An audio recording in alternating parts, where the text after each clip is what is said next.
Hello and welcome to Films for the Very First Time. My name is Jordan. With me, as always, is Casey McGeorge. Oh, how's it going, everybody? It is going good. We are in the middle of our season two of Films for the Very First Time, where we each share a film with each other that the other one has not seen. Could also be a TV show, as it occasionally is. Um, and at the end, we each give our rating for it, and then by the end of the episode, we pick the next film and/or show that we will watch. So today we are continuing with a couple weeks ago. I picked Casino Royale. Casey has never seen a James Bond movie. That was his first one. And we figured, why not go forward with Quantum of Solace, which is the next of the Daniel Craig James Bond movies? So that was the next one that I picked. So we'll be discussing Quantum of Solace. And let's start with, I guess, our typical questions that we go with, which is um, where were you? This was 2008, by the way, November 14th, 2008, in the US, 2 weeks after the United Kingdom's release. And it was directed by Marc Forster, written by Paul Haggis, Neal Purvis, Robert Wade, based on James Bond, and of course starring Daniel Craig, Olga Kurilenko, Matteo Almeric, Giancarlo Gianni, Jeffrey Wright, and Judi Dench. As we get into the second entry of James Bond, so I don't think we have to spend too much time on this because we kind of discussed why you didn't watch James Bond before, but. Casino Royale, I feel like, is a very known one. Did you hear of Quantum of Solace at all? Is like the title remind you of anything, or Yeah, I knew, I knew of Quantum of Solace when it came out. Um, I remember we talked about last time how big of a deal them kind of rebooting James Bond was with Casino Royale. They, Pierce Brosnan moved on. They got Daniel Craig. It was a huge deal for a lot of people that you had this blonde haired, blue eyed James Bond. And it was a little grittier and a little more realistic yeah, in some aspects. Some people before they saw the movie, some people were kind of bothered by that, by the fact that they were going against the casting type of James Bond, and then what they were doing with the character. Like some people weren't on board with that. So I had heard of it. I knew they were big movies, right? Um, mm-hmm. they'd always been big movies ever since I was a kid. I remember, like we talked about last time, like Duran did the theme song for "You Do a Kill," and it was a huge Right. deal, and all these other things that were going on with the James Bond franchise at the time. And then when Pierce Brosnan got it, oh, there's a new James Bond, blah blah blah. And honestly, the biggest thing was I hadn't seen one yet at that point, and not the best reference, but I guess it kind of be like going to see Harry Potter in like the third or fourth movie. You know what I'm saying? Especially since this is a continuation of the Right. Daniel Craig James Bond universe or whatever, right? I get that they're all meant to kind of be standalone stories, with the exception of this one. They kind of redid some things with this one, so it wasn't a standalone story. There's reasons behind that, which I'm sure you'll probably cover. Um, but yeah, like, why would I go watch Lord of the Rings and start with like the Two Towers? Kind of the same thing. It's like it's literally in the middle of the sequence of movies. So unless I would happen to catch it like on TV or something, for me, there's no reason to go to the movies and see something like in the middle, like the second or third part of a movie series. It just doesn't make any sense. Because at that point, there's probably stuff you're missing on. You don't know what it's about, Right. you know. Um, and then you're kind of lost. And then it may be an enjoyable movie, maybe a good movie, but it'd probably be a better movie if you had more background on those movies or knew some of the other things, especially this one. This one with some of the stuff that they talk about and they go over, it had I not seen Casino Royale, it can definitely cloud your opinion of what this movie is. Yeah, and I got into it last time on my Casino Royale journey and what pulled me to Bond finally. But I do want to say, well, one thing I don't think I mentioned last time is that really my only exposure to Bond was like I may have mentioned this, I don't remember. At my friend's house, he had a N64, I believe it was, and it was a GoldenEye game. It was a very popular game. And I played that a few times, but that was really my only Bond experience until I actually sat down to watch them. And like I think I saw part of the Pierce Brosnan, forget which one, maybe the one with Halle Berry, Die Another Day, I think, on TV, like Spike TV one time or something. Yeah, But I would catch little bits that and was it. pieces here and there of different ones. Like you said, back then it was TNN, and then it transitioned to Spike TV at some point. Hmm. Um, they would do like James Bond marathons or like FX or USA or whatever channel MGM or whoever might have had a deal with. Would do random like James Bond marathons and things, and I might be flipping through, and I would catch different pieces here and there of like, oh, you know, stuff that I would recognize, James Bond and Halle Berry, or like I said, I think Yeah, that's the what. one I remember the most, and like Bond fans might know what it is because I don't, but like it was the very stereotypical, like, here is a laser working its way up to Bond's, Yeah, like yeah, starting at his feet. You know what I'm saying? He has to get out of it before the thing. Yeah. and then I think John Cleese played Q or something in some of the older James Bond movies. So I knew about those and remember those, but like I said, it for me it didn't make sense to start pick up a series in the middle of it because yeah, I might enjoy it, but I might not. And the reason I might not enjoy it is because I have no exposure to everything Context. else in the series. Yeah, no context for a lot of stuff. So All right, so we're gonna uh talk about Quantum of Solace here. One thing I do like about this is like Casino Royale, if you look at the poster, because both of those, I believe they did it for Casino Royale as well. Because there's two O's in the name, they have like the 007. yeah, So like of the O and the O in Solace, and then diagonal to that being the 7 for 007. So I really thought that was cool. Um, but yeah, so this movie was made in 2008, or that's when it was released. Mostly filmed in 2007 through May of 2008, just under a year that they took doing this. The screenplay wasn't even completed until June of 2007.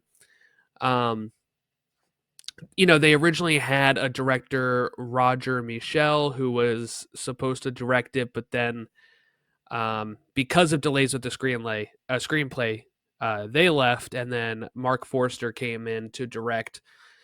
And didn't this have issues with the writer's strike that happened at the time too? um, it it may have actually. That was probably that was around the same time. Because I've This read also was I think good. I've read part of one of the things I read when I was watching this was that was the reason it ended up as most James Bond movies aren't sequels. They're just kind of like a story. Like each one is its own individual things. There might be one or two small things that carry over from movie to movie, but typically Hmm. it's not a sequel. It's not like a series. It's just James Bond goes on one adventure in one movie, the next movie is a whole separate adventure, and so on and so forth.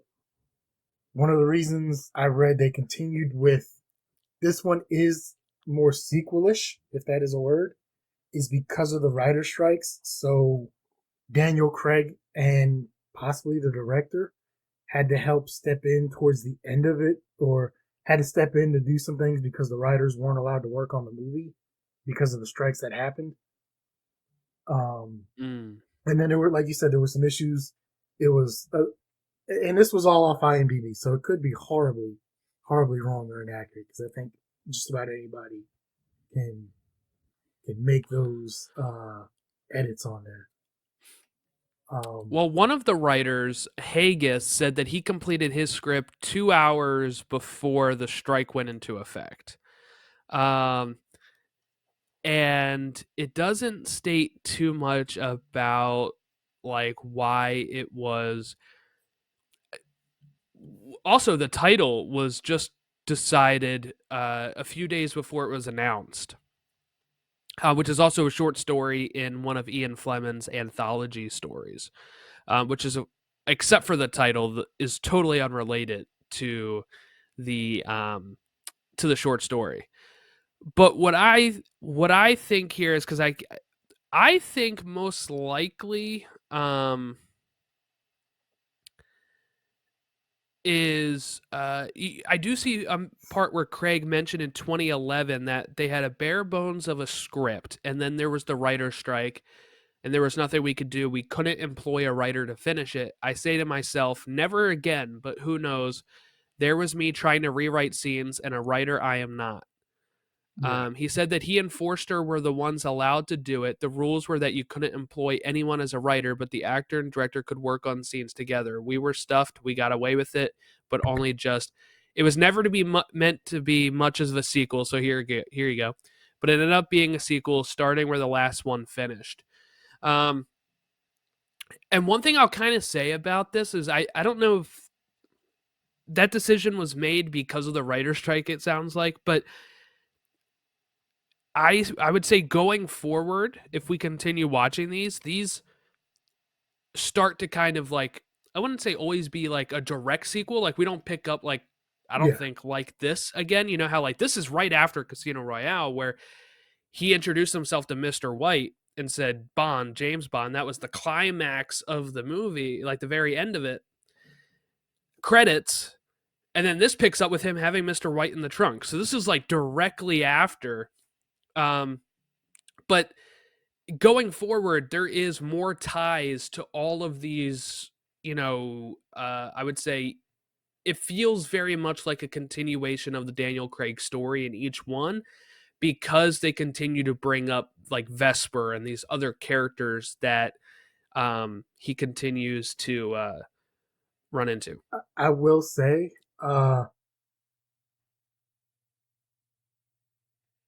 so I noticed like towards the end, I was like, wait a minute, we didn't get James Bond's line.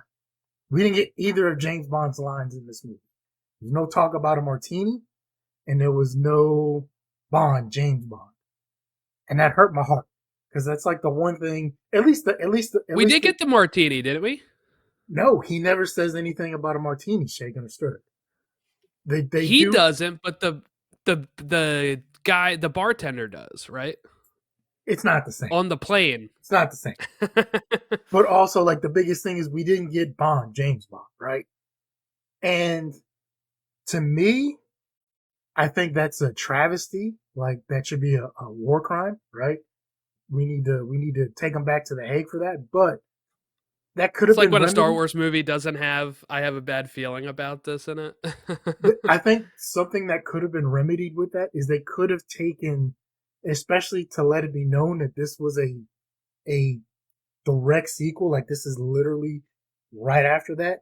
They could have kind of clipped that last minute and a half or so from that movie to tie on to this because I imagine there are some people who would have been seeing this might have been their first Bond movie, right?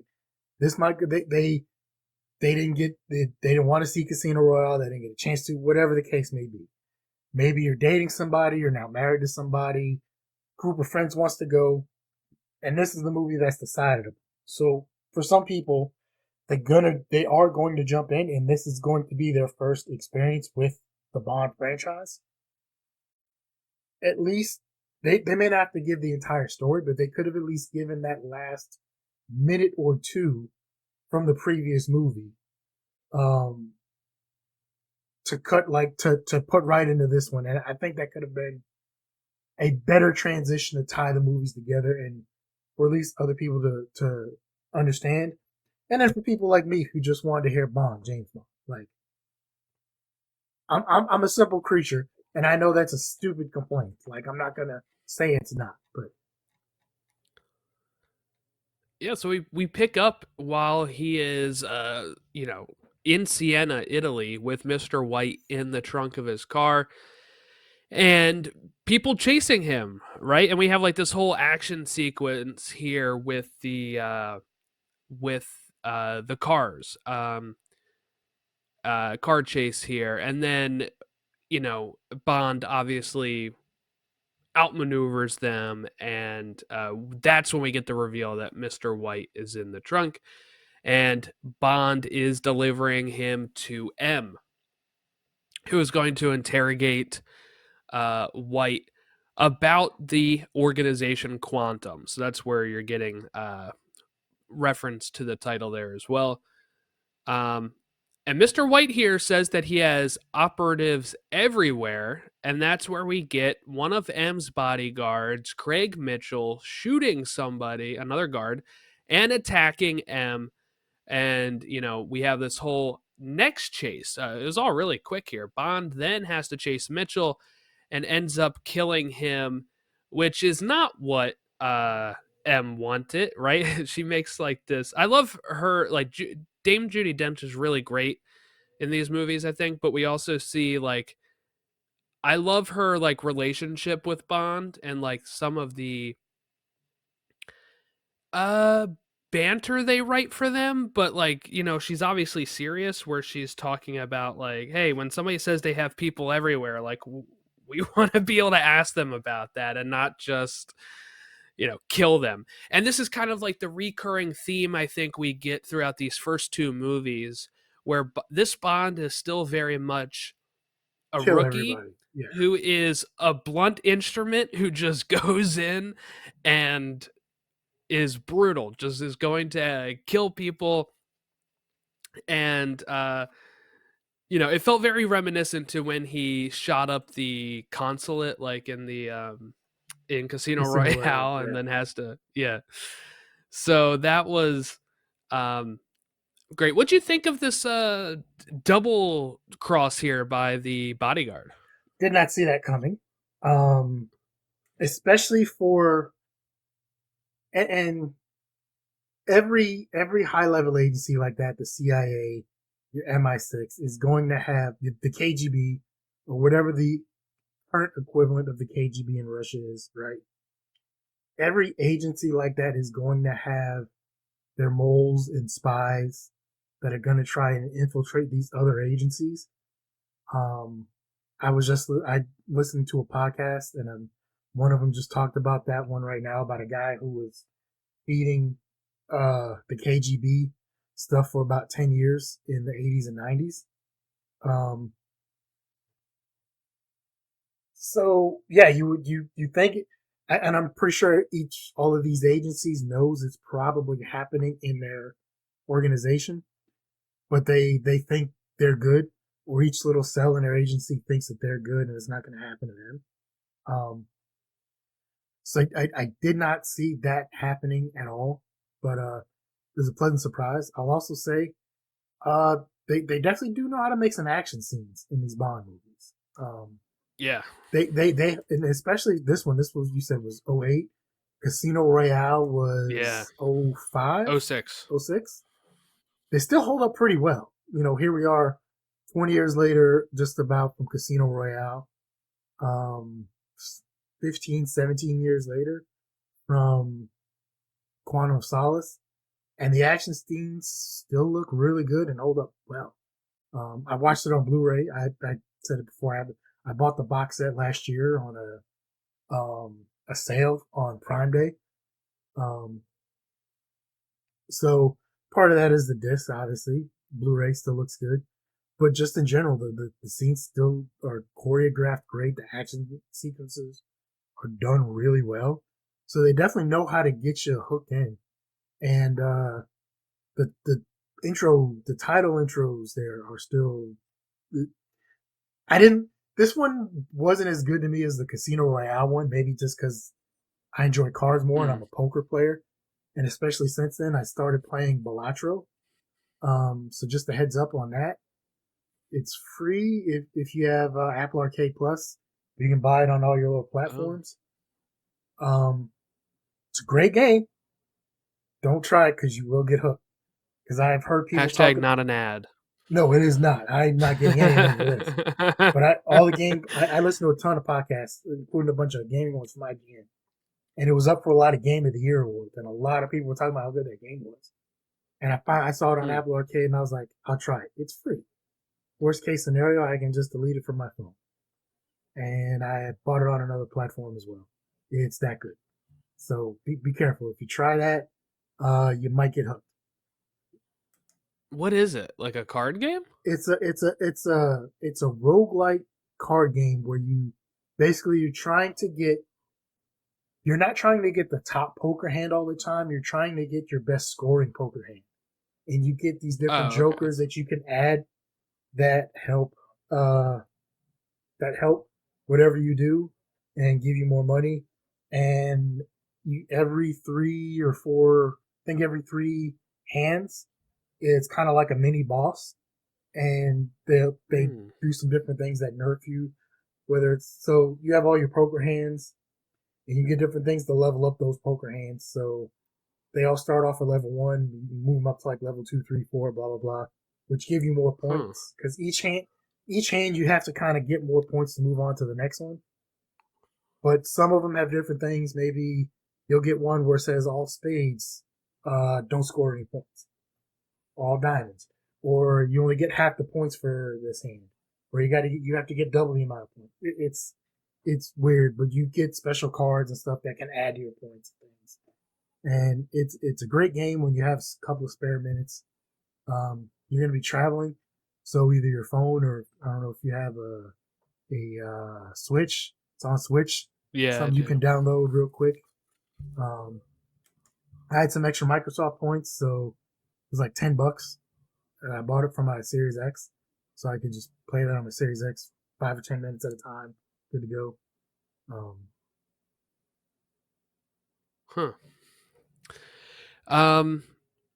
Yeah, the intro I feel like was not as good as Casino Royale's when you're talking about like the title sequence and stuff, but um uh especially like the song wise. I don't think the song hit as much, but the yeah, I don't even know who sang the song. this was Jack White and Alicia Keys. Um Wow, you know what? I kind but of remember hearing about that because that is such an odd pairing. yeah. Yeah. And Me too. we I talked forgot about it was last this. time. We talked about last time how it was always a big deal who was going to do the song for the Bond movies. Like I think Yeah. Adele did the one for Skyfall, right? Um, Yes, and that one is actually catchy. I remember that song like I could sing it right now. Billie Eilish, I think, did the last one you said or something like that. So they always get these hot or these top notch musical acts to do the song right for the current James Bond movie. And I remember hearing about putting those two together because it's such a weird eclectic pairing to put those Yeah. two together. Um, Didn't really work for me. I don't really have an opinion about the song one way or another because I don't remember hearing it before. And And I then can't really hum it or anything now. Like it didn't stick with me or anything. honestly, it wasn't until the end of the movie I was like, wait a minute, who even did the song for this one? Because like Hmm. there was nothing that caught it for me, right? There was nothing that intrigued me, and I missed it during the intro. So like I didn't even think about it. And I was like, I'll just talk about it when we do the podcast. I don't know. I just didn't want to look it up because that's how uneventful the song was, I guess. Yeah, it's a shame. It was called because it wasn't even called Quantum of Souls. It was called Another Way to Die. Jack White and Alicia Keys. Um, I think if they, Skyfall is next. I think That's if the one that is next. I think if they would have went with one of those two, either Jack White Hmm. or I don't know if the White Stripes had broken up by this point. But if they weren't, if they either got Jack White by himself or the White Stripes or Alicia Keys by herself, it could have made a bigger impact. But the two together just somehow didn't work for me. So this is where like they have to. So Mr. White escapes during all this. One, I really like this fight though too when they fall into that one room that's under construction and Bond is tied up and he has to like it's like this race to see who can get the gun first because he has a gun near him and then the bodyguard has a gun on the scaffolding that he's trying to get to.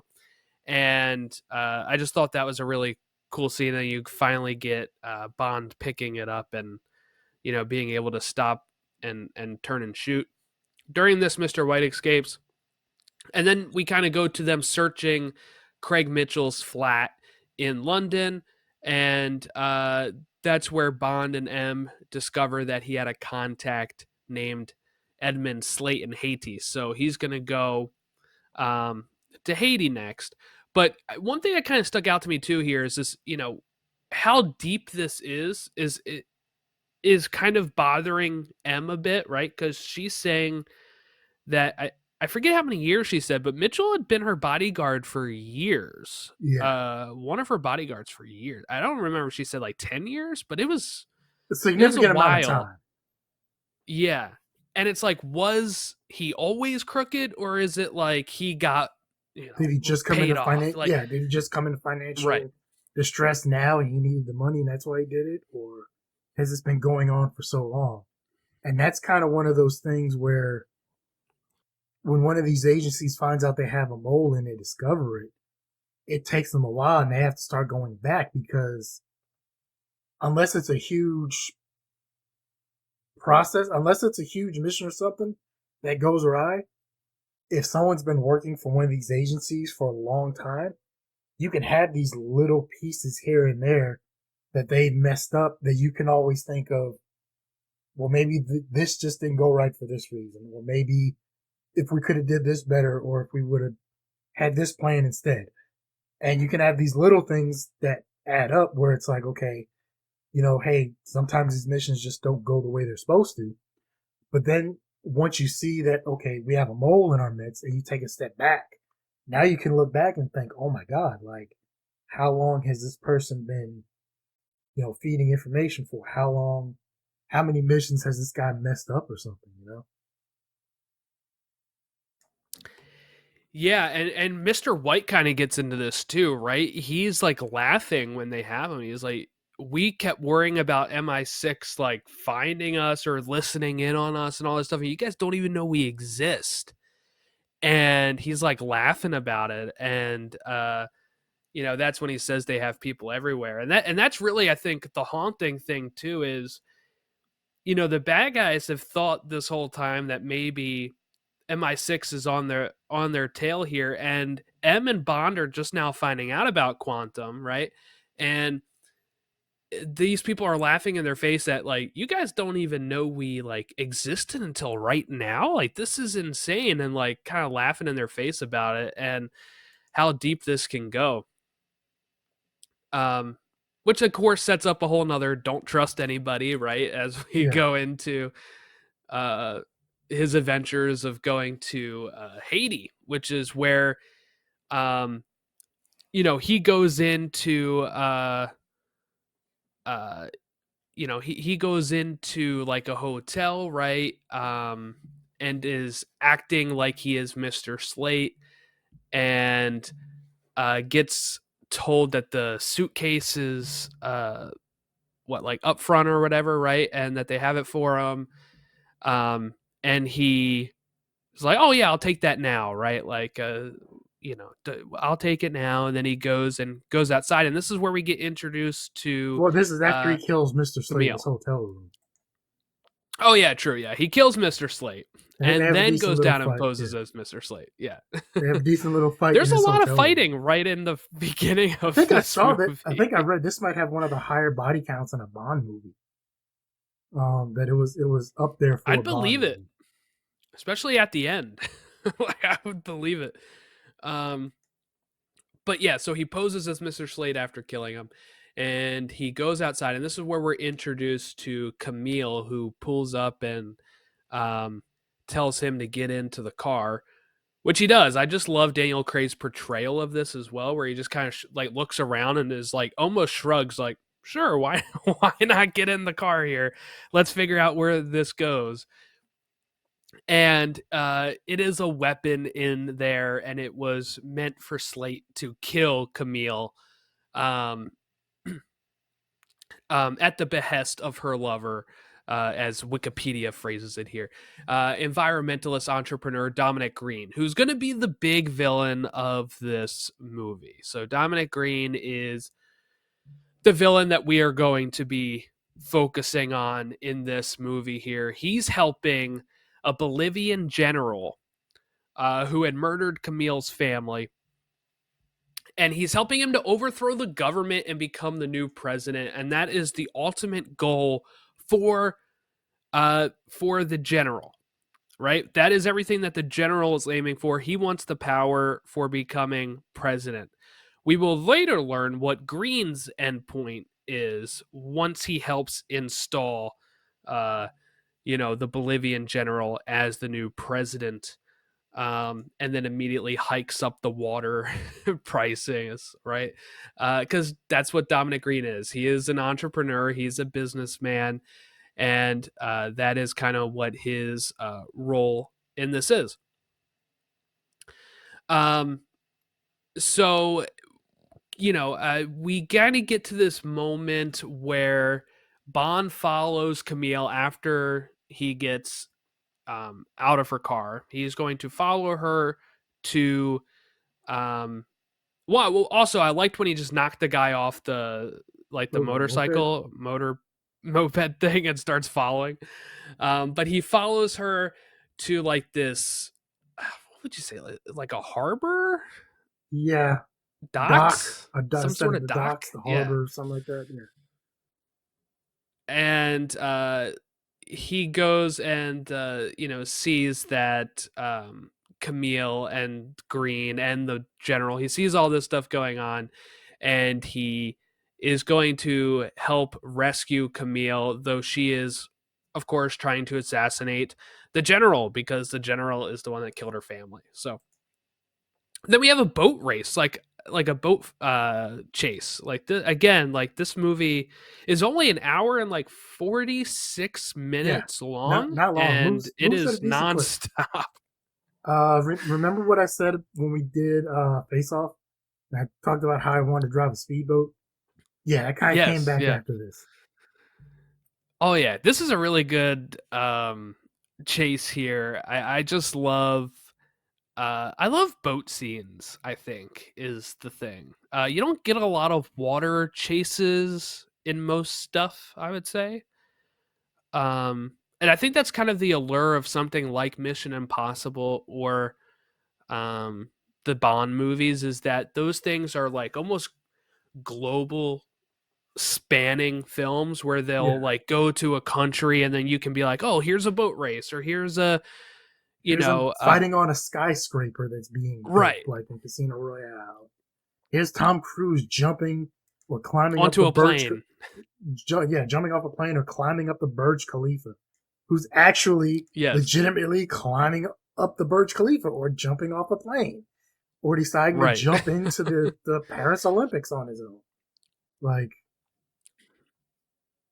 I mean, when you have that much money, right? Like the thrill is just the near death experience at that point, I guess.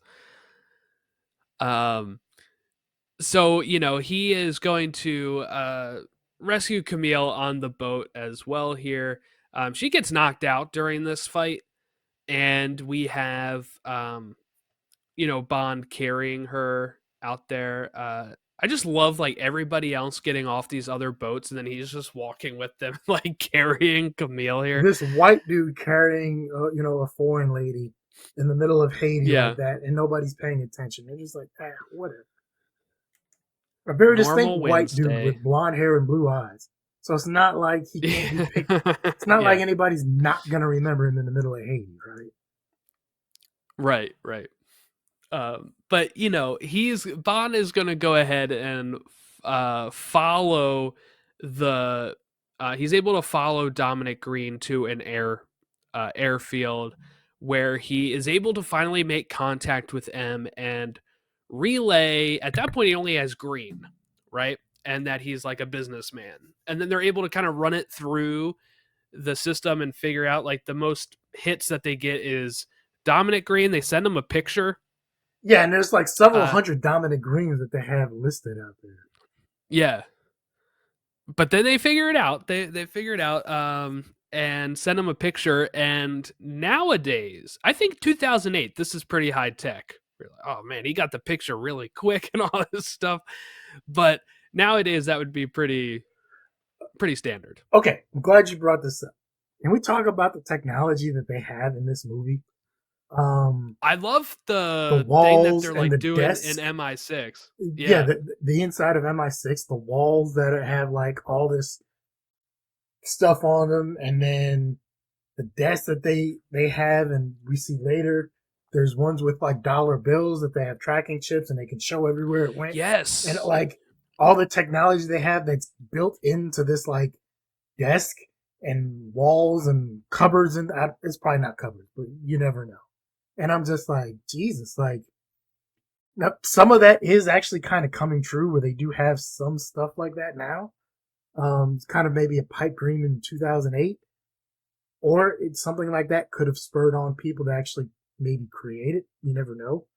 Kind of one of those situations of like, which came first, you know? But yeah, the technology in this is amazing.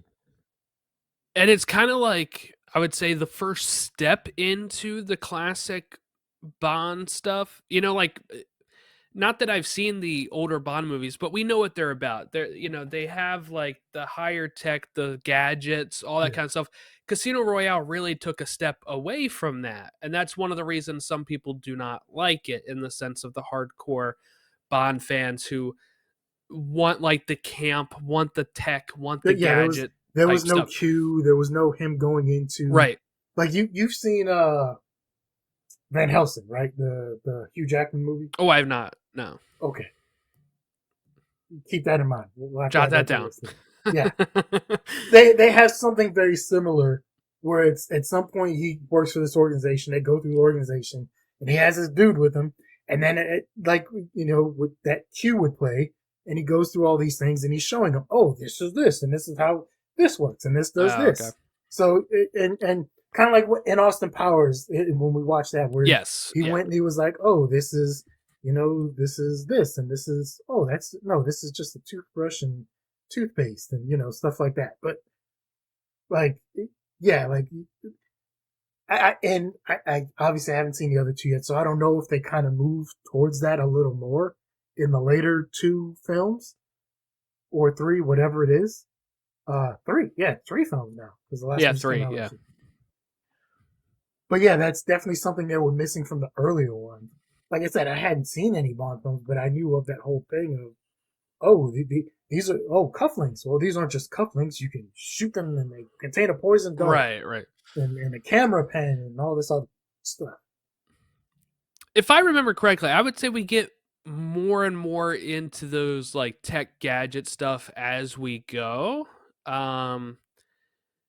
Not to the extreme of, you know, the stereotypical stuff, I would say, where it's like all that, you know, but like this, where like this tech is like kind of like realistic to a point where you could see it happening in a little bit, and that maybe the government would have like that edge compared to like cars you underwater. At home having an iPhone.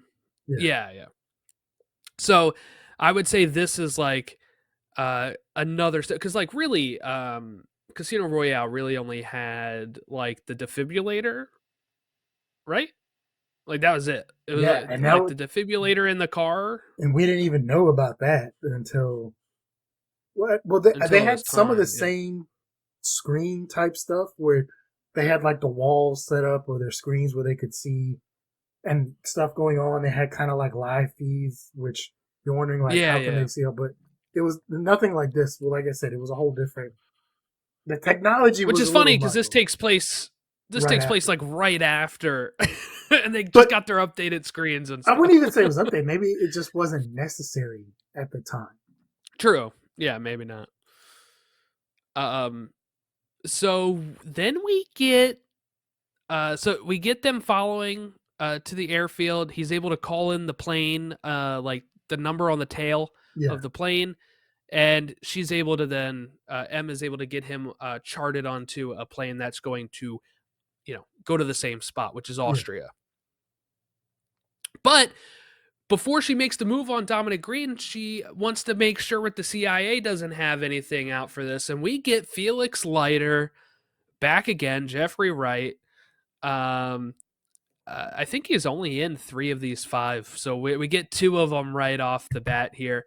But we get Jeffrey Wright back here as Felix Leiter, and we get David Harbour before he was in Stranger Things yeah. Wasn't a fan of David as a Harbour in this one. I don't know if I just didn't like the character, or if I didn't think I the think it's character the character. You're didn't not fit. supposed. I don't think you're supposed to like him. And it's nothing against David Harbour as an actor. Maybe, like I said, I think they might have been able to do without David Harbour because he wasn't even in it very much. In general, like he only had a few scenes, and I think they kind of could have done He's really. without him. But I don't know if they could have done without him in the sense of like I feel like they need it. Uh, if they're going to involve the CIA and have Felix in it, which is what I feel like they wanted to do, they want it to be able to not have Felix just be able to be like, oh yeah, I owe you for Casino Royale. Like, you know, here's what we're doing with this. They needed somebody because, like, at a certain point, right? David Harbour's character is going to be the one that is going to kind of put a call out for Bond, right? And Bond and Felix are meeting in this bar, and Felix is pretty much there to warn him, like you don't have much time, yeah, right? I'll And give you Bond has whatever to take information off. I That's can. But really, yeah. So that's the bit there that he's really gonna play the role in. But when they get to maybe it was the Austria, mustache more than anything. I don't know. I thought David Harbour was really good in this. I think his character is a jerk though. So, um, but I think he played that role well. And I forgot he was in this. I remember, when I watched this, it was 2021, I believe. So it's been 4 years, probably 3.5. I forgot he was in this, and then like I was like mind blown when he was in it the first time I watched it because I only knew of him really making it big in Stranger Things, and just to think that he was like in a Bond movie Yeah, and had his name in the title credits like that, like I totally forgot about that. So I was mind blown the first time, and then this time I saw his name in the credits, and I was like, "Oh, I forgot he's in this." And when he popped up, I remembered how much I hated his character. Um, so the thing that I always remember about this movie, like I watched all of these movies pretty much in the span of probably a week, building up to No Time to Die. And Casino Royale was the one I think that had some of the most memorable stuff. Um, this one I felt like, not to spoil my rating or stuff, I feel like is one of the least memorable of them. And the thing I remembered the most about this movie was the opera scene, which we're about to talk about, and then the very end desert stuff. Like that was the 2 things that when I think of Quantum of Solace, I just remember desert, the cool desert hotel, which I think is a really cool design for that like yeah, hotel, and then the Austrian opera. And those were like the so every time I think about this movie, I think, oh, that's the one with the opera.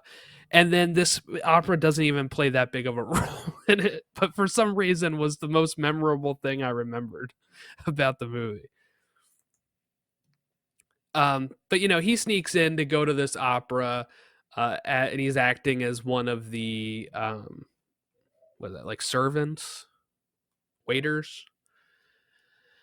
He knocks out one of them in the bathroom, takes his stuff, and is this is where Quantum is meeting. They're all meeting at the opera and having like earpieces in and talking while this opera's going on. Not very good opera etiquette. Um, it's in not. But that, they're also they're not. they're not yelling. They're also talking quiet enough where No, it's yeah, not they're really very going to low. disturb their neighbors who are trying to enjoy the opera. It's smart too in the sense that like it's not like a meeting room that they're all in that like somebody can just drop in and easily hear. It is a, you know, They're spread across this entire massive opera house, right. talking into Just these talking through earpieces. Bluetooth speaker. And it's, Yeah. yeah. So even if maybe one of them is being tracked, like let's say hypothetically one of them was being tracked by someone else, right? Or being followed, they're all there with dates. They're all there with someone else as well. So it can just as easily appear as if they're just having a conversation, the person that they're with, if they see him It's like talking. an alibi. They have their Yeah. alibi set right there. But their whole thing with here is right, like, right before they go to the opera too, like, as soon as they say that they have no interest in Green, like, Mr. Green walks in to the plane with the CIA and has like this whole deal about like the oil, and it's very American. We do deals for oil type thing. Um, so when they go to the opera, a gunfight ends up ensuing here but during this time Bond is like taking pictures with his phone and is able to this is another bit of the technology, right? That's a little advanced here. He takes like all of these like ranging photos of them and they're able to like put them together like a puzzle piece to identify them through facial recognition. Not A little only bit of a that, but stretch. his uh his way of finally busting in the conversation, because he just listened to pretty much all of it and then Yes. waited for it to pretty much end before he was like, I think you guys are going about this all wrong, or whatever he said, to let every single one of them know, oh, we've been compromised. And they all This is start leaving. They're like filing out. and that's where he ends up getting all these pictures of them as they're getting up and moving around, and now they're trying to see who's looking at him. So he's getting different pictures of them as their Profiles. faces, yeah, Yeah. profile shots as their faces are looking left and right, trying to see like, hey, you know, who is somebody following me? Where is this person at? Blah blah blah, and yeah, and it's all instantaneous. Like, look, I even with our iPhones now, like if I send you a meme or if I send you a picture or something, it still takes a couple of seconds to like get to you. If Yes. we're Yeah. lucky, maybe there's weather delays. Sometimes it might take a minute or two to get to you, and we're just on the other side of the same country, right? We don't have to worry about Right. different cell networks because MI6 is back in London and they're in Mm-hmm. Austria. So he's got to travel over other countries and the ocean and everything else. But like they're literally getting this information pretty much instantaneously, and then their computers are matching them up like right off the bat. Yeah. Can't wait until that tech comes out. Um, Who's to say it's not but already here? It's just not available to us. true. True. So during this, you know, mad rush out here, they do start having some gunfights, and um, there is the way that this works, right? The bodyguard is working for a Quantum member named Guy Haynes, and he is an advisor to the British Prime Minister. But the bodyguard is thrown off the roof by Bond after refusing to answer a question, and he lands on Green's car. One of Green's guys get out and shoot him, dead. Um, because what does Green say? Like, Why is he one of ours? No, then why is he yeah, looking no. at me? Why is he looking at me or something? Yeah. Yeah. Gets out, shoots him. That way nobody can, I guess, play screen at this opera. And because Bond has been killing people this whole time, and word gets out about this bodyguard being dead, M and MI6 think that It's easy to pin it Bond on Bond. killed the bodyguard. Yeah, very easy to pin it on him. It's his MO. So she orders him back to London for debriefing, and he just flat out doesn't go. And when this happens, she ends up revoking his passports and his credit card that he uses for business. And all this And stuff under different aliases that they keep track of. yes, I just love too how Bond handles this when like he uses his charm at like the receptionist desk or whatever you want to call whatever's there, right? And when he's trying to book something and he says, you're about to, he knows that they're about to call because Yeah. he just tried to use the card and he's like, tell them I'm going to Cairo. And then it like just cuts to like a new location and it's him going to He's in Italy. where was it? Bolivia? No, he's in Italy. Oh, Italy. Yeah, Italy, because he's going to meet Mathis from Casino Royale, who is very upset with him. Um, don't blame him because remember at the end of Casino Royale, we are led to believe that Mathis is the one that betrayed Bond, and Bond tells the government this, so he kind of gets uh, captured for this. And then when it comes out to be Vesper, they have to kind of backtrack on that. But it shows how Bond trusted Mathis in Casino Royale, then learns this stuff, and then doesn't trust him. But ultimately, when he's left with nowhere else to go, he trusts Mathis because his name has been cleared now. But I also just loved, I guess this is Mathis's girlfriend or Yeah. something here, where he's like upset at Bond and stuff. She's like, he's the reason you were able to even get this Yeah, because they had like to. I guess they probably house give him because this they'd massive settlement. apologize. They had to give him this massive settlement or whatever. So now he just has a ton of money. Just gets to spend his life on an Italian beach, just chilling, with a smoking hot For the rest of his lady life. friend. Yeah, pretty much. Yeah, Smoking hot lady friend who wants his hands on. Yeah, because he's like, yes, yeah. He at one point, Bond asked him to come with him or whatever, and he was like, what else do I have to do really? And then like she calls for him to come put his hands on her. So then I was shocked to see him on the plane. Were you shocked to see him on the plane after? Kind of, because honestly I was shocked to see him in the first place because I forgot all about him in general. And then we get kind of the whole backstory of him again. And I'm gonna be honest with you, you get a nice settlement, you got a house or a villa on an Italian beach. You still have some contacts in places you can still do some things to make you some money that you might need. You got a smoking hot lady friend like that. It might be time to throw in the towel, man, and just sit back and enjoy life. I don't know. Yeah. Well, he goes with him to Bolivia. And they have this nice conversation on the plane, where we get more of like, I think there's been a few references now to Bond and like how he has not slept, right? So Yeah. he's still clearly haunted by the events of Casino Royale and Vesper.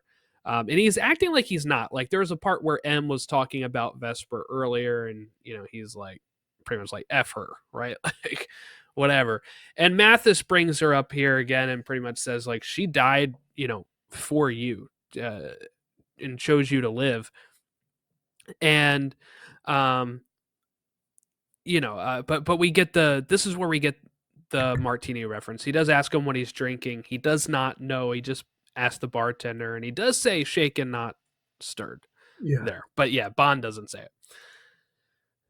But we get them going to Bolivia, where they are going to be welcomed in by a English embassy or consular employee, Strawberry Fields. Very Bond name. That's a goddamn James Bond girl name, if anything, man. They didn't stray far with that one. No, and they demand Bond to return to the UK immediately. And I love Daniel Craig as Bond is just really great for me when he is like, when's the next flight to England? And she's like, tomorrow morning. He's like, well, then we got all tonight. Like, there's no reason to rush at that point, right? Like, we can't go anywhere. Here's the thing. If they wanted him back that bad, they could have a plane there instantly. Yes, yeah. But Bond, he seduces her, right? This is Gemma This is Arterton. this is I within like think 60 it's minutes. He's known her for like an yeah. hour.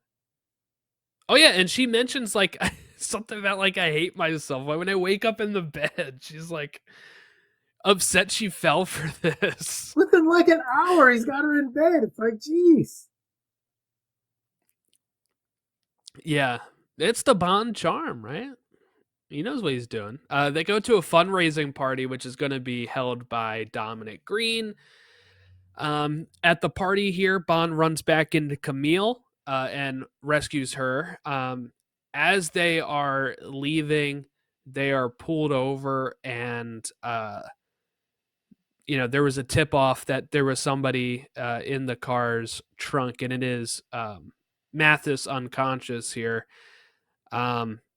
One of the officers is going to shoot Mathis, and Bond loses another person here. But Mathis is, as he's dying, is urging Bond to forgive Vesper and himself.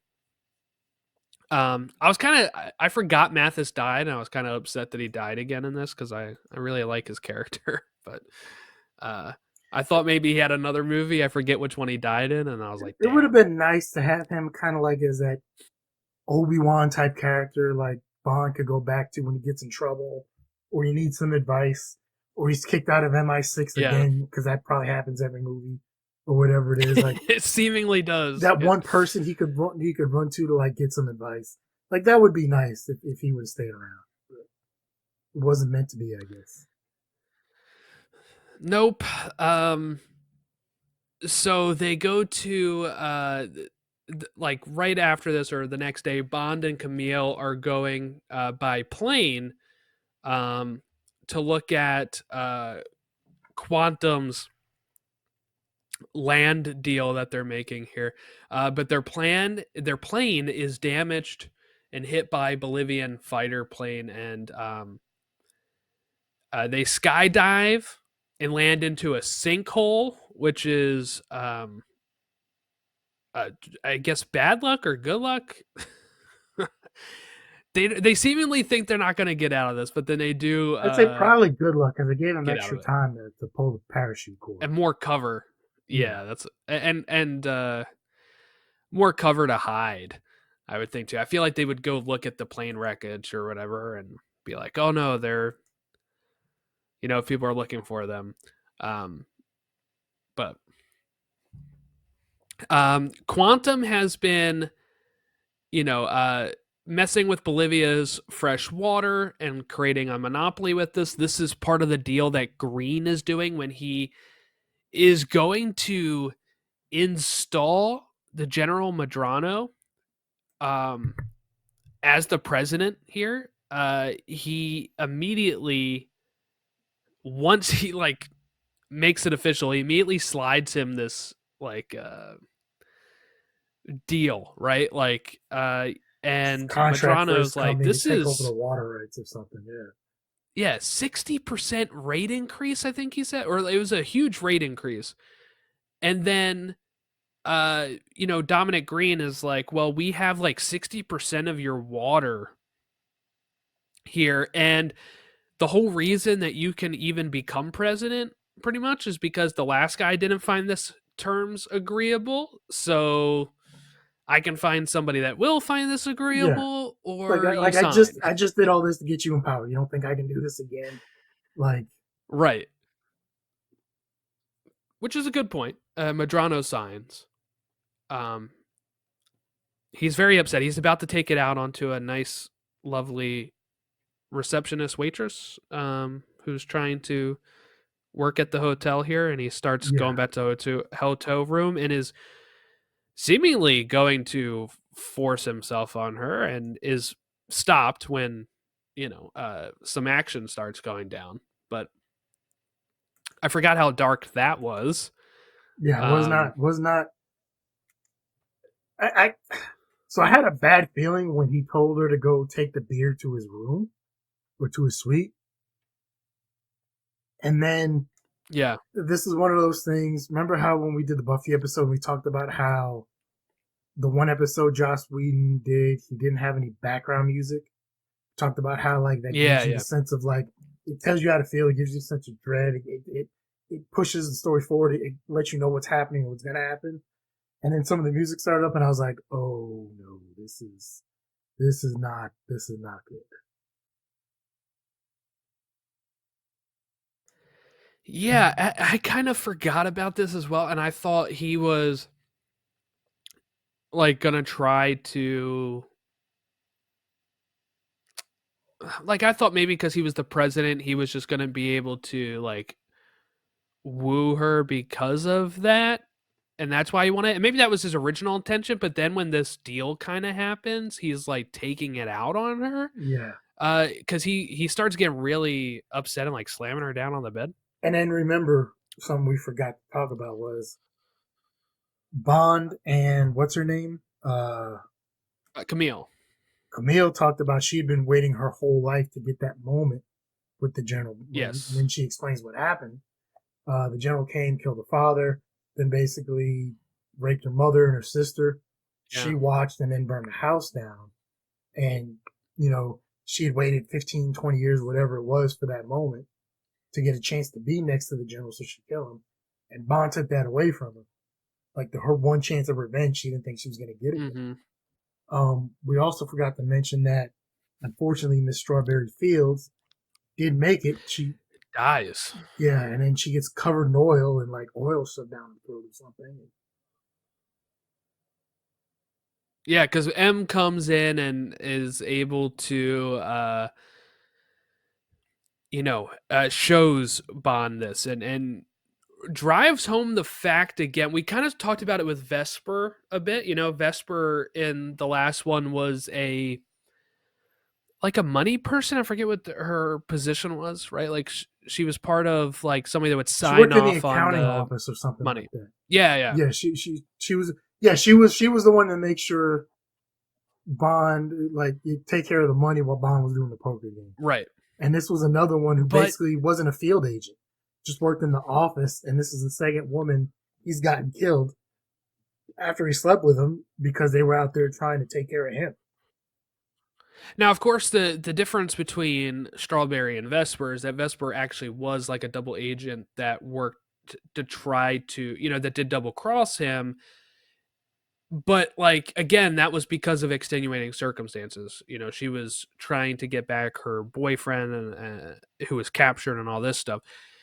We don't know how much in the field she actually was. It seems like maybe she was rarely in the field, but Strawberry Fields, no pun intended, was really never a field agent. She was Yeah, just a consular agent who was there just to try to get him back onto a plane.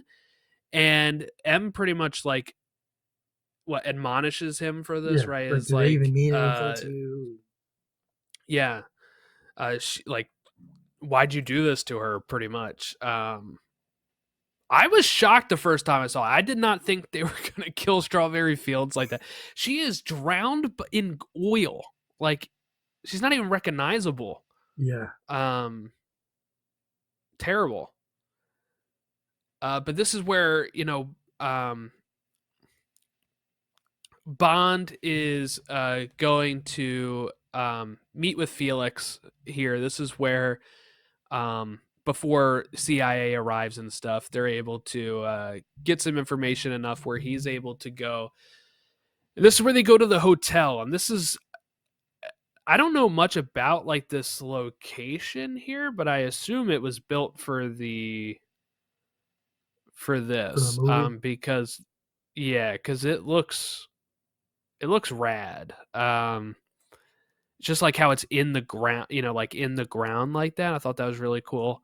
But this is where they're going to go to the Atacama Desert, um, which is where, as we mentioned, Green and Madrano are already making their um, deal here. Um, Bond is going to show up here. He eliminates the police chief. Um, they're going to take down the security, and then he's going to confront Green. Meanwhile, Camille is going to go and try to find Madrano. This is where she comes in there and she does end up killing him, but it is Pretty big a fight. Pretty big brutal struggle fight. here. Yeah. It's kind of like one of those like boss fights in a game where you're like, I think we got him, and then he somehow is still there. Like at one point, she stabs him with like a glass shard or something, Yeah. and he's like fighting her still. I'm like, Jesus, dude, It's one of die. those boss fights where when you at the end of the boss fight, you've used up like all your health packs. You're like down to like your last little bit of energy, where it's like if you don't get him this time, then you've got to like do the whole hour-long boss fight all over again. And you're just Yeah, like, come yeah. on. You've probably You already like tried kill it. the health. You've The tried it health two or bar three gets knocked times. down. Yeah. You think you killed him, and then it's like just another scene, and then there's like another boss fight again with him, and you're like, I thought I killed him. You know, you probably tried it two or three times already, and you failed, and you're like, okay, if I don't do it this time, then I'm done with this game. Yeah, she does finally get him, and when this is going on, there are um some like what is like hydrogen stuff that like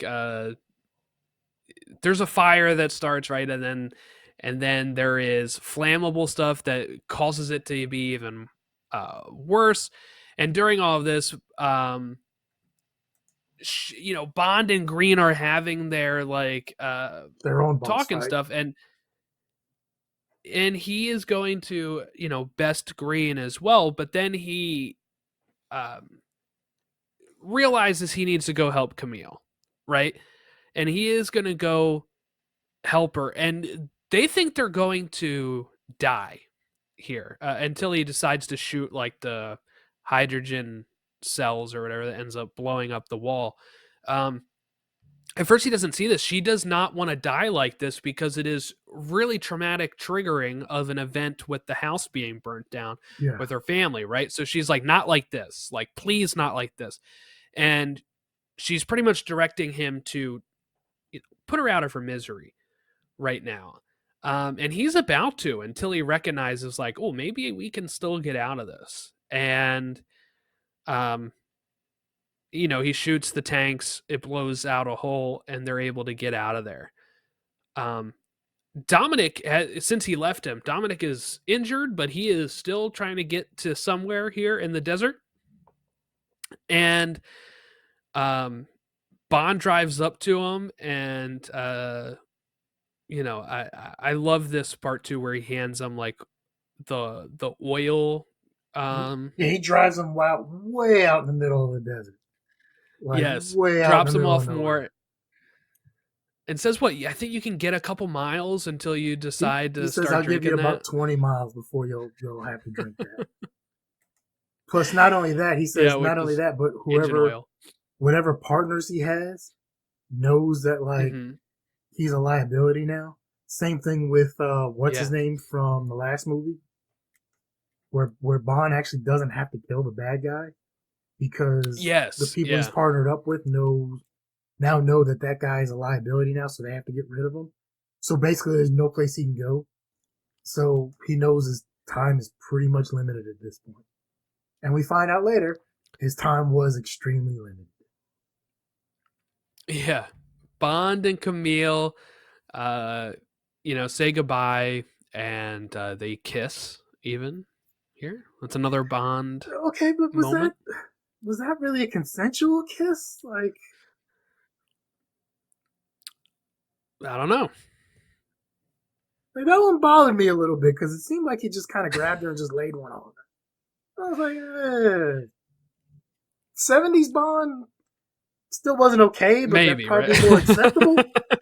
Like that's probably more accepted during that time period, right? But nowadays, yeah. Yeah. And we get to Russia, where Bond is gonna find Vesper's lover. His name is Yusuf. He's a member of Quantum, and he seduces agents here. So he is actually targeting Karine, who works for Canadian intelligence, Yeah. Yeah, you brought the and they Canadians in this, and arrest like, what the hell's Yusuf. going on? Yeah. And then M tells Bond, this is what you're referring to, that Green was found dead in the middle of the desert. He was shot in the head, and he did have oil in his Twice. stomach. He had oil in his stomach. He was shot in there twice. So that was a point blank execution.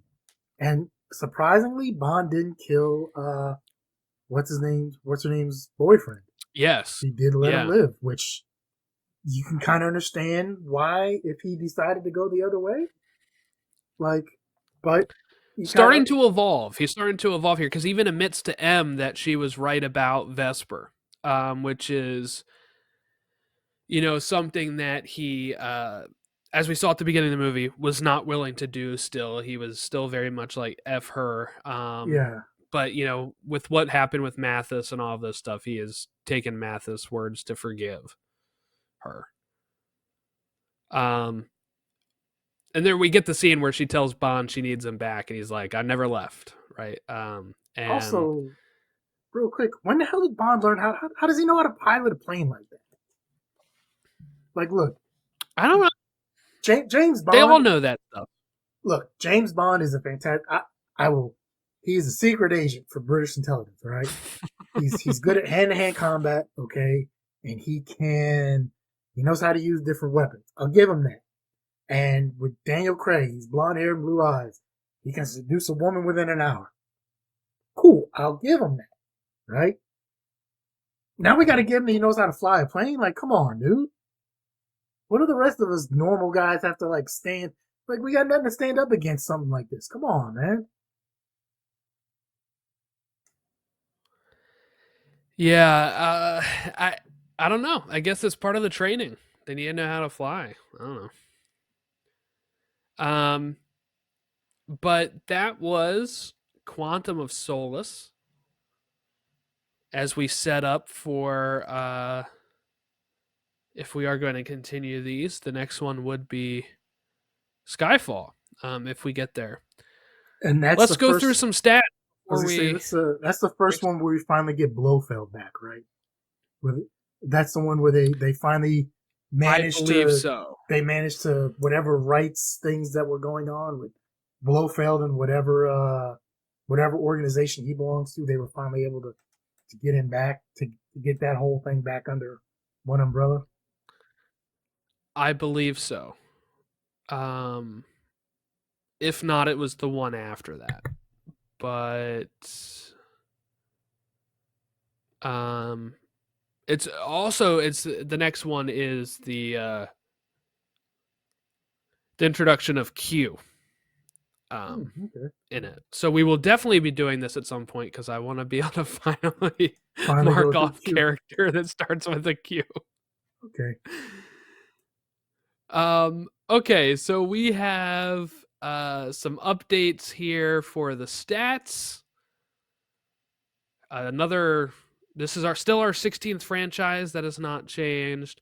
Um I guess you could call this an adaptation because it's named after it, but I don't know if we would want to go there. But it's a +1 for Marc Forster because it is not Martin Campbell, so we can't get to a second one of him. They changed directors. It is now our second Daniel Craig film, our second Judi Dench, Jeffrey Wright film, and our first film for David Harbour and Olga Kurylenko.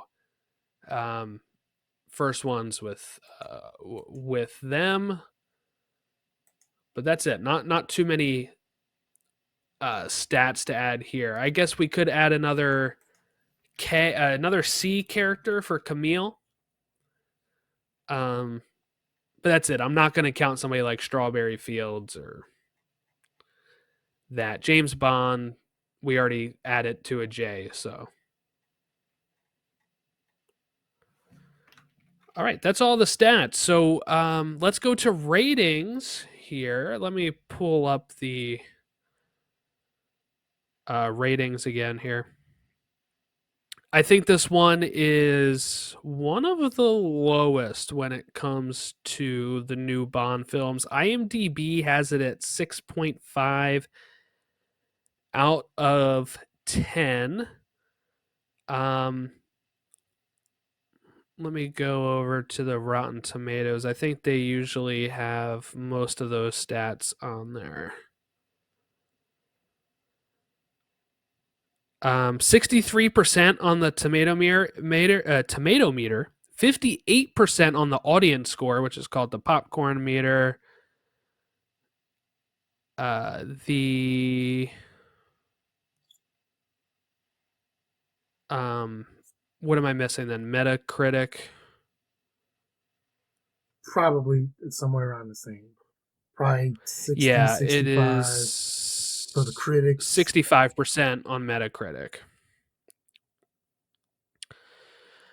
So, I on rewatch I lowered it. Originally, I just put all of these Bond movies. I think I had them at a 5-star. This I did lower to 4,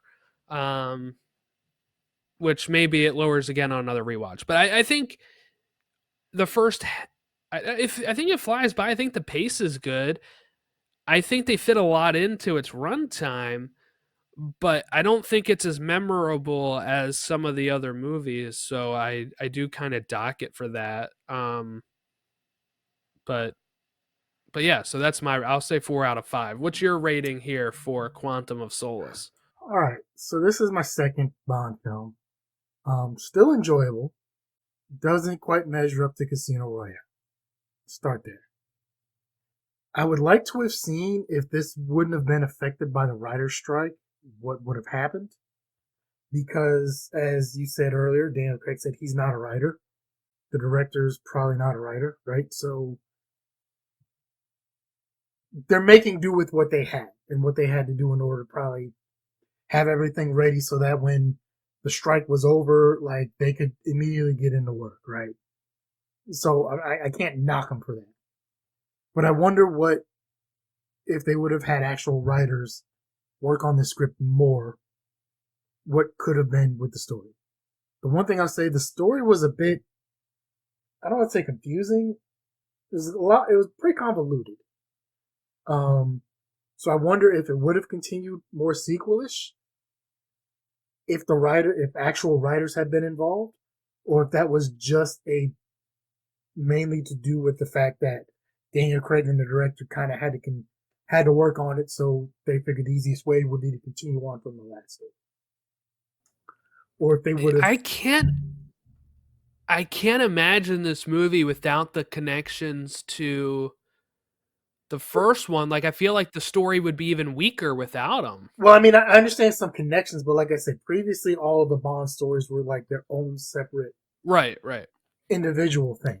And I wonder if because of the strike they were forced to maybe continue because they already had story elements from there and it's easier to continue on with that story, or if they would have shifted into a whole separate anthology type thing where each Bond movie is its own separate story.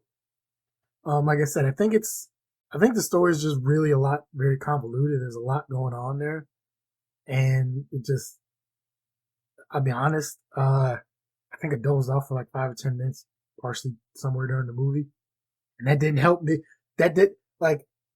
That's more on me than anything else. Nobody else. I'm on vacation. I was on vacation this last week. So it's been a lot of late nights and then weird naps throughout the day. So that's on me more than anything. Not necessarily a fact of the movie. And I didn't know where I left off, so I didn't want to rewind it back. I give it a 3. I really enjoyed Casino Royale. I've heard good things about the other Bond movies as well. I didn't look up anything on this one until I started watching it and saw that this was probably the least liked of the newer James Bond movies. And I can understand why. Once again, their action sequences are fantastic.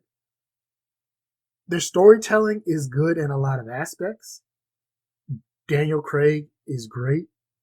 Judi Dench is phenomenal. Like she does not take shit off anybody, like whatsoever.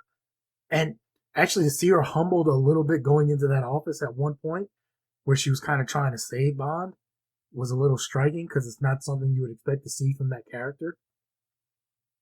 I give it a 3. I give it a 3 out of 5. Could have been better. Could have been a lot worse. It's okay. Not the best. I mean, it's ranked number 2 out of all the Bond movies I've seen. So I mean, which is also last. But yeah, I mean, it's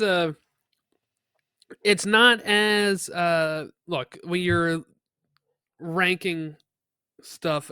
Going from Casino Royale to this is it's a tough act to follow when you're following Casino Royale, I which think that was too. That when it's really because great. Casino Royale was so good, it's. I Yeah. think it's kind of one of those.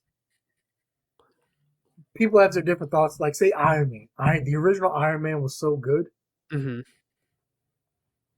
Iron Man 2 and 3 is a really tough act to try and follow Iron Man 1. And Mm-hmm. for me, like Iron Man 2 was okay. I think Iron Man 3 was a little less because the whole Mandarin thing, that's a whole separate subject people get it to. Yeah, I like Iron Man. I actually like Iron Man 2 a lot. It's the third one that I'm not big on. But still, like it's just like Iron Man 1 was so good, it's a tough act to follow. And Right, it's right. kind of the same thing they're going through now. Endgame was so top notch. Like they're after that, there's gonna be a drop off. It's gonna be so hard to really match that level Reach that again. level. Yeah, Yeah. it's not easy. So I give it a 3. All right. So what are we watching next week All right, so or next next time? time I'm on a kick right now. Like I said, I've been on vacation, trying to figure out some stuff to watch. I never finished one show. We'll get to that one in a second. But I've also been watching Abbott Elementary for the first time, and I've binged all 4 seasons of that. I think I've only got like three episodes left, and then I'm caught up. Abbott Elementary is a phenomenal show.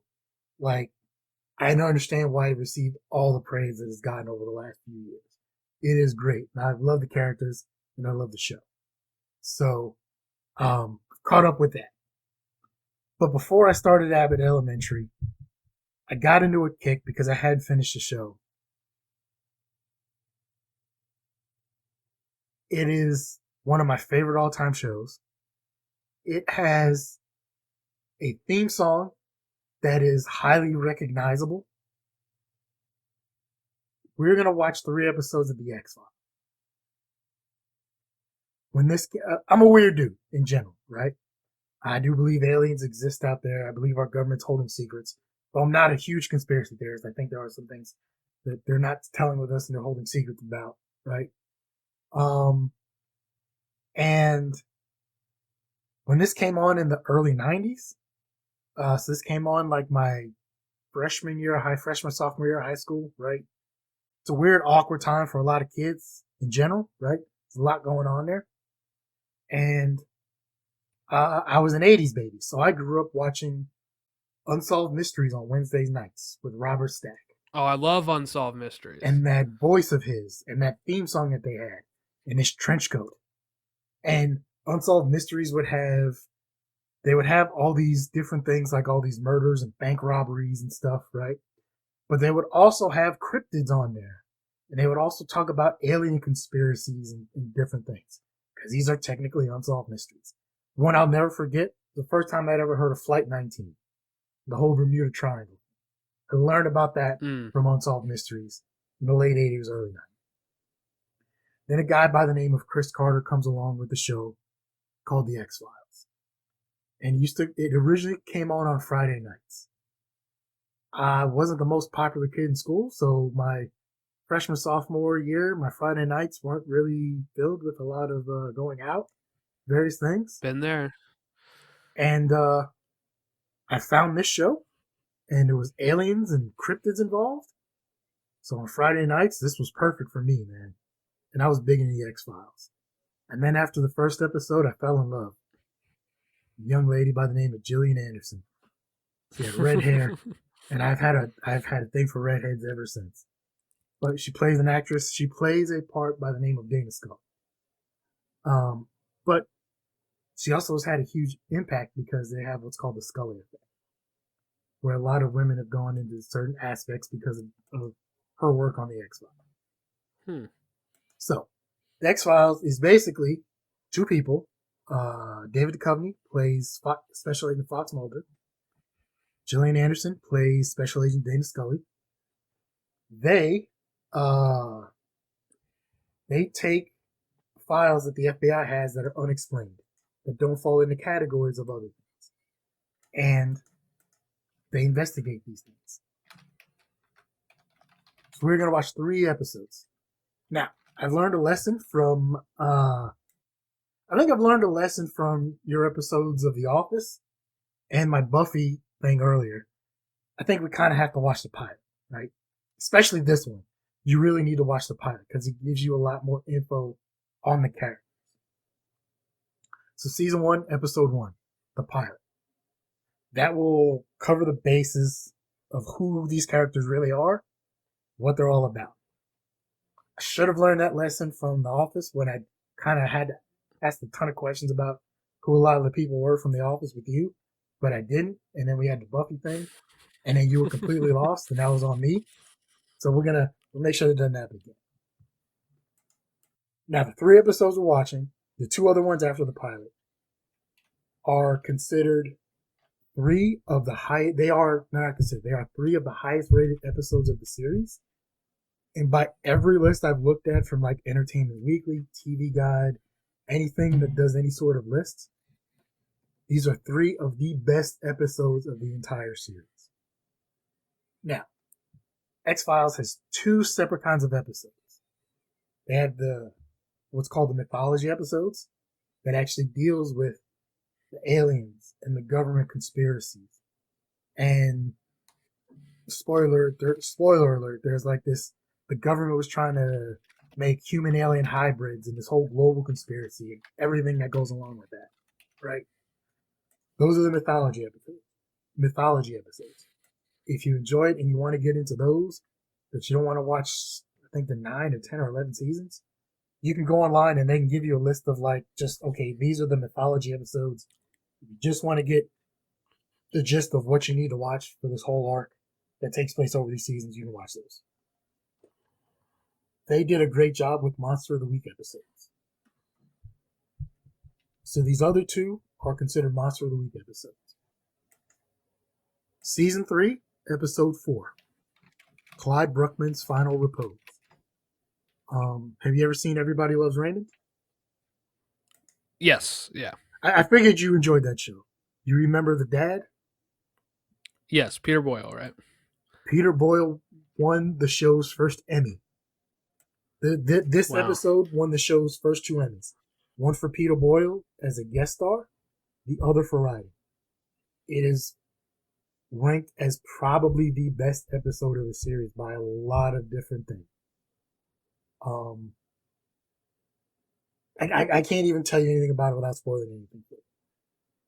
But Peter Boyle is great in this episode. He really is. The other one is season 3, episode 20. This is a comedy episode, so there's going to be some laughs in there. Jose Chung's from Outer Space. There are 2 guest stars in this episode who I will not spoil for you.